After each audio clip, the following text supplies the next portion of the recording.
Quand je dis, ça va être mon roi lire à moi. Quand même, un petit peu, il faut comme qu'il développe là, parce que c'est vraiment, enfin, je sais pas ce que vous en pensez, bah voilà, mais quand on voit cette série, on pense quand même à un drame shakespearien, à cet homme vieillissant, à sa famille, à nous on vend des images, l'équipe qui l'a vu pensait vraiment, ouais.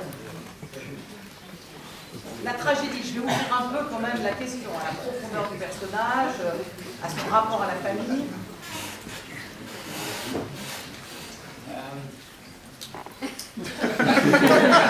You're really persistent on this one.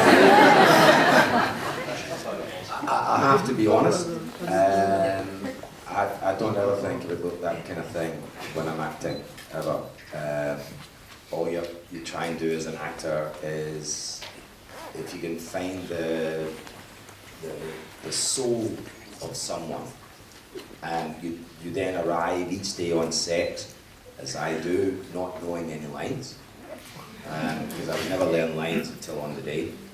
Because there's no point really, because you have to be in the moment, and you have to kind of find your character when you're there. You shouldn't. I don't think personally. I don't think you should overwork something, which is good because it means you don't have to read the fucking script. Translate that one. Lorsque je joue, je ne pense pas à ce genre de choses aussi profondes. Le travail du comédien, c'est en fait de trouver l'âme du personnage. Et quand j'arrive sur le tournage, je ne connais pas mon texte, à quoi bon après tout, parce que je me dis qu'il faut de toute façon vivre l'instant, le moment venu, pour essayer d'incarner le personnage. Et je trouve le personnage au moment où le tournage est lancé. Ça ne sert à rien de surtravailler les choses. C'est pas la peine de s'emmerder avec ce putain de script. Because when you're on a set is when you should discover what a scene is about. I don't think you can discover what a scene is about by reading the script. And I would actually say the same, because I know you like your Shakespeare.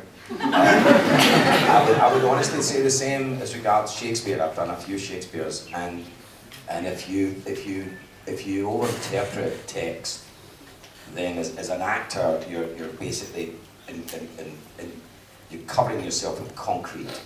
You're not free to move, to think, to breathe.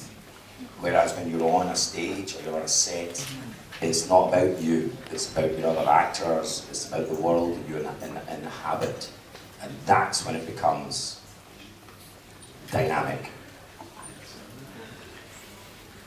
C'est sur le tournage que l'on découvre la scène et son contenu. On ne découvre pas la scène en lisant le scénario. Et c'est vrai pour Shakespeare. Moi-même, j'ai joué dans plusieurs pièces de Shakespeare et je me rends compte que si on surinterprète les choses, en tant que comédien, on s'enveloppe d'une carapace de béton qui vous étouffe en réalité. Et ça, il faut éviter à tout prix.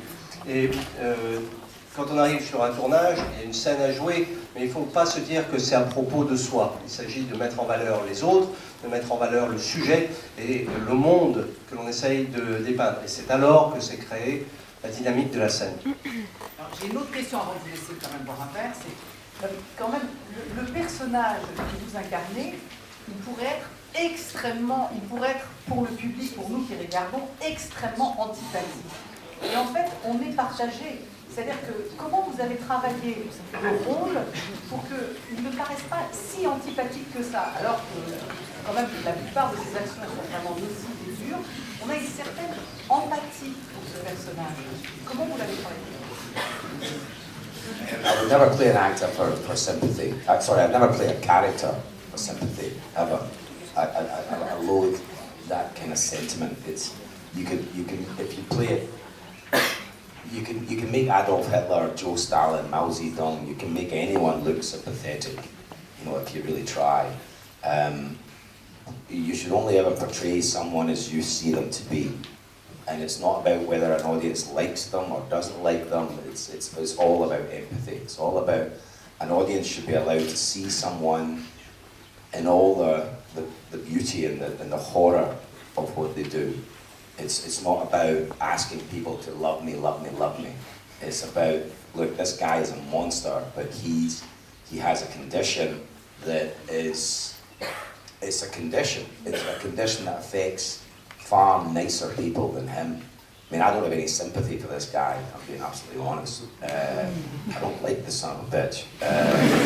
He's the guy he feels sorry for himself, is the truth. But even watching someone feel sorry for themselves, I find interesting. I would never watch someone like him and think, oh God, you know, he's really, he's moving me. He's not, he's full of self-pity. And he wouldn't think twice, he wouldn't help anyone with Alzheimer's. He just wants help for him and his empire and his money and his misdemeanors. You know, so I think the job of the actor is just to present someone who's utterly unlikable, but hopefully interesting enough that you enter into that world, I think. Yeah, go for it, brother. Je déteste jouer les personnages. Moi, mon rôle de comédien, ce n'est pas de faire en sorte que le public ressente de la compassion pour le personnage que j'incarne. Ce serait tout à fait détestable si je faisais ça. On pourrait imaginer que Adolf Hitler ou Staline ou d'autres pourraient être en quelque sorte aimables. On pourrait faire en sorte que le public s'intéresse à eux de cette façon-là, que le public ressente de la compassion. Mais c'est pas ça que je recherche, moi.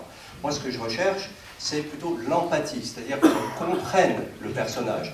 Mon rôle, ce n'est pas de faire en sorte que le public aime ou n'aime pas le personnage. Moi, mon rôle, c'est de montrer le personnage au public dans toute sa beauté, dans toute son horreur, peu importe, toutes les facettes du personnage, j'essaye de les montrer au public. Et c'est ça, mon travail. Il ne faut pas me demander de jouer un personnage en disant au public « aimez-moi, aimez-moi, aimez-moi ». Ce n'est pas du tout ça, mon rôle, à moi. Moi, je vous montre ce monstre qui, en fait, souffre d'une pathologie. C'est ça, mon boulot. Il a une pathologie qui peut frapper des gens bien plus aimables, bien plus sympathiques que lui, certes, mais c'est ça qu'il faut montrer, cette pathologie, surtout pas de la compassion. D'ailleurs, moi, le personnage que je joue, cet enfoiré, là, je ne l'aime pas du tout. En réalité, et puis il y a des personnages qui, parfois, ont de la pitié pour eux-mêmes. C'est un petit peu son cas à lui. Mais ça, c'est tout à fait détestable, ça. Par exemple, même s'il a la maladie d'Alzheimer, il va vouloir s'intéresser à ses petits problèmes, son petit soi à lui, sans s'intéresser à cette pathologie donc, et aux autres que cette pathologie pourrait toucher. Ça pourrait être intéressant. Mais bon, c'est comme ça que je vois la chose.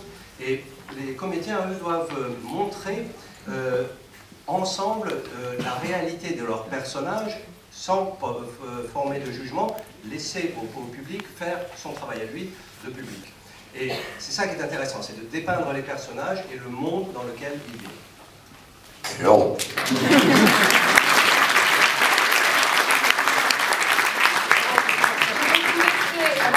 Je pense environ... Ah ben Frédéric, peut-être que tu expliquer comment va se passer la deuxième partie de la soirée. Oui, voilà.